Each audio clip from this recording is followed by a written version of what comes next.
At first I thought it was just raw meat.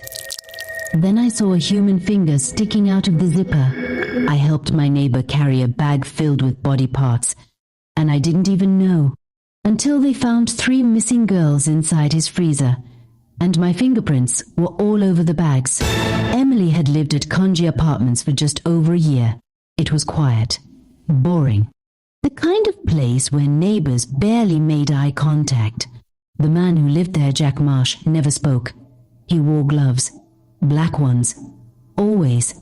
Even when the sun was blazing, he didn't say hello, didn't smile, just nodded once, if ever. Late at night, Emily often heard faint dragging sounds from his flat. Heavy, slow, like a couch or suitcase being pulled across the floor. Sometimes at 3 a.m., she'd peek through the peephole, and there he'd be standing in the hallway, facing the wall, motionless still. Just standing. She thought it was odd. She never thought it was dangerous. Until the day he knocked on her door. It was raining that Sunday. Emily had just made a cup of tea when she heard the knock. She opened the door. There was Jack, soaked, in gloves, and unusually polite. "Sorry to bother you," he said softly. "Need help carrying something downstairs? It's a bit heavy." He pointed toward a long black duffel bag by his door. "Just gym gear," he added. Emily hesitated. The bag didn't look like gym gear. It looked old, heavy, wet, and it stank like blood and rot mixed with cheap cleaning spray. But she didn't want to be rude, so she stepped out. They lifted it together. The bag sagged oddly, like something inside had bones and joints. On the stairs, the zipper snagged open slightly, just a few centimeters. And that's when she saw it. A finger, pale, cold, with chipped red nail polish. She gasped, but Jack didn't panic. He simply adjusted the bag and muttered, "Careful. Don't want anything falling out." Emily didn't speak. She was shaking but didn't know why. She followed him to the car, a black Toyota, no license plate. They stuffed the bag into the trunk. "Thanks," Jack said with a smile. "You're a good neighbor." Then he drove off. Emily didn't move. She just stood in the rain, heart hammering in her ears. That night, she couldn't sleep. She sat up until 2:47 a.m., phone in hand, searching keywords like missing girl, disappeared near gym, vanished Conji Apartments area. 3 names popped up. Elizabeth Alley, 22. Last seen leaving a gym nearby. Brianna Sunday, 19. Reported missing after taking a cab. Junita Daniels, 25. Vanished during a morning jog. All of them gone within a 10-day window. All of them young, slim, pretty, just like the finger she saw. Emily dropped the phone. She held her face in her hands. Her body trembled. But she didn't call the police, because what could she even say? "I think I saw a finger in my neighbor's gym bag. They'd call her paranoid, maybe crazy, maybe a suspect." So she said nothing. 3 nights later, there was another knock. She peeked through the peephole. Jack, again. Same gloves, same stare. This time 2 bags. "Need help again," he said, voice flat. Emily shook her head. I have a bad back." Jack tilted his head slowly. "You helped before. Wouldn't want that to come back to you, would we?"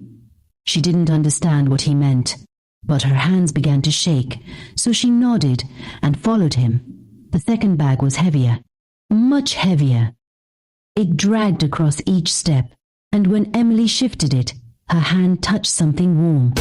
And that's when she heard it a soft moan, weak, muffled, human. Her breath caught.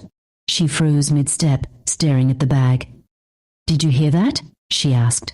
Jack turned slowly, his face blank. "You're imagining things." They reached the car again. Same black Toyota. Same empty license space. This time, when Jack opened the trunk, Emily looked inside. She saw blonde hair and a face pressed against the inside lining of the bag. Eyes wide, mouth gagged, frozen. "Don't look too closely," Jack said. "Curiosity is how most people end up inside." That night, Emily didn't eat, didn't sleep. She sat alone in the dark, shaking. She didn't call the police. She couldn't. Because now she realized something terrifying. Jack knew she wouldn't. Not yet. It had been 5 days since Emily helped Jack carry the second bag. 5 days of nausea, 5 days of silence, and 5 nights of no sleep. Jack hadn't returned since that night. His apartment was quiet. No footsteps, no dragging. It was as if he vanished, or was watching from somewhere else. But Emily couldn't take it anymore. That morning, as the rest of Conji apartment stirred with morning routines, Emily slid on gloves, tied her hair back, and crept out of her apartment. She had one goal: get inside Jack's flat. She expected it to be bolted, chained, sealed. But no, when she turned the knob, it clicked open. That alone made her stomach churn. Inside, the apartment smelled of bleach, rust, and something rotten hiding beneath fake cleanliness. It was minimal. Too minimal. No photos, no clothes, no color. Just one chair, a metal table, a freezer humming faintly in the corner, and a single black notebook lying in the center of the table. Emily approached it slowly. Her gloved hand hovered above it. She opened it. Each page had a name: Elizabeth Ali. Crossed out in red Brianna Sunday. Crossed out Junita Daniels. Crossed out Emily Jennings. Not crossed out. Today's date, written next to her name. Underneath, helped me carry her. Knows too much. Dispose of next. Her heart dropped. She gasped so loudly she clamped a hand over her own mouth. Her name wasn't at the bottom. It was at the end. She was the last on the list, which meant Jack was done collecting. Now he was cleaning up. She stuffed the notebook into her jacket. As she backed away from the table, she heard a click. The freezer door. It wasn't fully shut. Something inside shifted slightly. Emily didn't dare open it. She turned and ran. Out of the apartment. Down the hall. Back to her flat. Later that evening, there was a knock. But it wasn't Jack. It was the police. 2 officers. 1 male, 1 female. Neutral tone. "No emotion. Are you Emily Jennings? We need you to come with us." She froze. "What's this about?" "We just have a few questions. Regarding a body that was found in the dumpster behind Conji Apartments." Inside the station, Emily sat under fluorescent lights, her hands shaking. The officer placed a photo on the table. A black duffel bag. Zipped up, but stained with blood. "You recognize this?" She said nothing. The officer opened a folder. "We found your fingerprints on it. We also have SECT footage of you helping a man carry 2 bags into a black car with no license plates." Emily felt her chest collapse. "I was helping a neighbor, Jack Marsh. She told me it was gym stuff.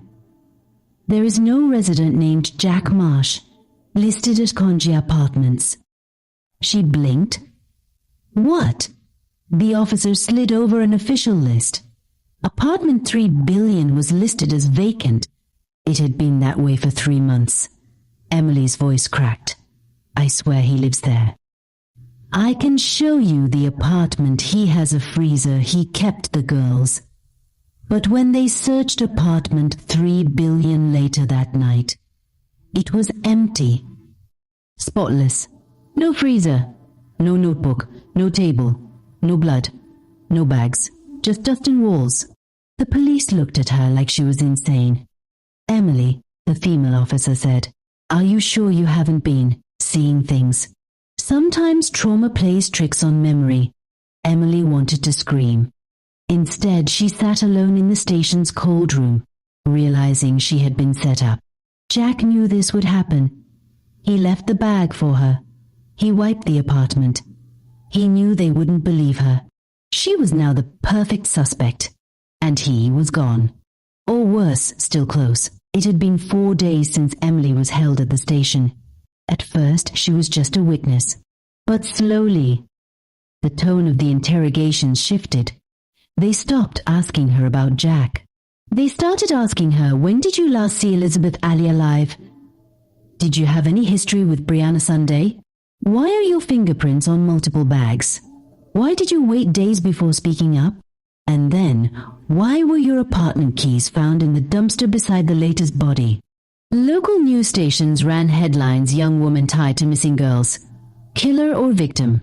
The Emily Jennings mystery twisted game. She helped move the bags. Emily watched the news from her holding cell, her face blurred, but her story public. And worst of all, Jack's name was never mentioned, because to the police, Jack didn't exist. On the 5th day, the cell door opened. Emily looked up tired, pale, broken, and then she saw them. Her mother and father, eyes red but smiling through tears. Her younger sister, clutching a small Bible. Her brothers standing behind them like protectors. Her best friend Ava, holding a flask of hot food in shaking hands. "You're not alone," her mother said softly. "We believe you, Emily. We always will." Every single day they came, bringing food, blankets, hot tea, reading scriptures to her, laying hands on the walls of the station, praying aloud. They didn't care who stared. "Even if the whole world turns its back," her father whispered, "we will stand with you." On the 7th day of her detainment, her sister brought a message. "We've started a 7-day drive fast for you," she whispered through the glass. "Me, Mom?" Dad, Uncle George, Aunt Linda, everyone. No food, no water, just prayer and worship. We're going into battle with God. Each night, her family gathered in their home. They lit candles. They knelt on bare floors. They cried out, weeping, "Oh God, reveal the truth. Let the trap the enemy set be turned against him. Let every lie fall. Let Jack be exposed." They prayed in tongues. They sang hymns that rattled the windows. They declared Emily free even before they saw it. And while they prayed, the enemy panicked. Officer Miguel, one of the first responders, was found dead in his car, shot twice in the head. No weapon found, his laptop gone, and the sect file backup files he had downloaded deleted. 2 days later, Ava's phone started ringing at midnight. No number. Just a whisper when she answered, "Stop visiting the killer, or you'll be next." The calls didn't stop. They got louder, angrier. Until one night, her phone buzzed and she received a video. It was from her own living room, a 6-second clip, filmed in the dark. Someone had been in her house while she slept. She ran straight to Emily's mother. "Jack's alive, and he's watching all of us." Despite everything, Emily's bail was rejected. The prosecutor argued she was a flight risk and potentially responsible for serial homicides. Emily sat in her cell, tears soaking her hands. But that night, she felt something strange. Peace, because her sister had smuggled in a small handwritten psalm tucked inside her shoe. "Those who trust in the Lord are like Mount Zion, which cannot be shaken but endures forever." Psalm 125 verse 1. On the 7th day of the family's fast, her brother burst into the police station waving a flash drive. "Play this," he shouted. "Play it now." It was a grainy recording from an old alley camera near Konji Apartments. Someone had deleted it from the city archive, but he'd retrieved it from an offline backup. The footage showed Emily and Jack carrying the bag together, clearer than ever before. But then it zoomed in on Jack's face. Finally, a real, visible face. A second later, a gasp filled the room. One of the senior officers stood up. "Wait, I've seen him before." Another pulled out a police file. That's Peter Marsh. He used to go by Jack. He was discharged from psychiatric care 3 years ago. Vanished. He's wanted for questioning in 2 unsolved disappearances. Everything changed in seconds. The lie began to crack. Officers scrambled to reopen cold files. Fingerprints were rushed to the lab. Emily's notebook was retrieved from evidence. The signature matched Jack's. And then they reopened apartment 3 billion with a black light. Blood everywhere, under the tiles, in the air vents, on the ceiling. He had painted over everything, but not well enough. Emily was released from holding that night. Tears filled her eyes as she stepped outside into the cold night. Her family stood in the rain, arms wide, singing, "You are Alpha and Omega. We worship you, our Lord. You are worthy to be praised." And for the first time in weeks, Emily smiled. She wasn't just a survivor. She was proof that darkness trembles when people pray with fire. Her mother wept into her shoulder. Her sister sang under her breath. Her father gripped her hand and whispered, "You're coming home, baby. You're coming home." But even as they drove away from the station, Emily knew it wasn't over. She had been released, but Jack was still out there. And now she had to find him. 2 days after her release, Emily received an anonymous envelope at her doorstep. No name, no return address. Inside, a faded photo of Jack Marsh standing beside several men in white robes. A blood-stained invitation. A small burned symbol that looked like a black sun, wrapped in barbed wire. On the back, the purifiers: "We cleanse, we silence, we erase." Emily gasped. Jack wasn't just a lone monster. He was part of something ancient, organized. Eve later that week, Emily received a video call from Vivian Towson, a British investigative journalist who had been tracking a serial killer for over a decade. "Emily, I believe you. You're Jack Marsh. He was in Sweden in 2015 under the name Lars Ekström. Canada in 2019 as Joseph Malley. Each time, young women vanished. And each time, someone else took the blame." Vivian shared her findings. Every victim had something in common. They all had a neighbor, a quiet, glove-wearing man, a helper, a Jack.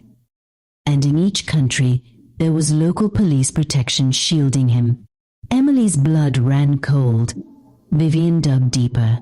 She discovered phone records and bank transactions connecting Jack to a high-ranking officer, Chief Daniel Kessler, the very man who had dismissed Emily's claims.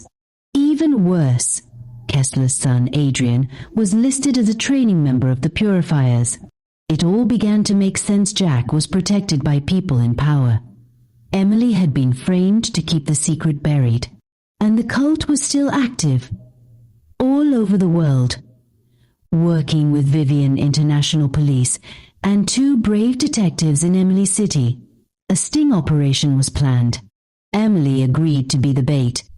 A fake broadcast was released. Emily Jennings releases memoir and joins new neighborhood.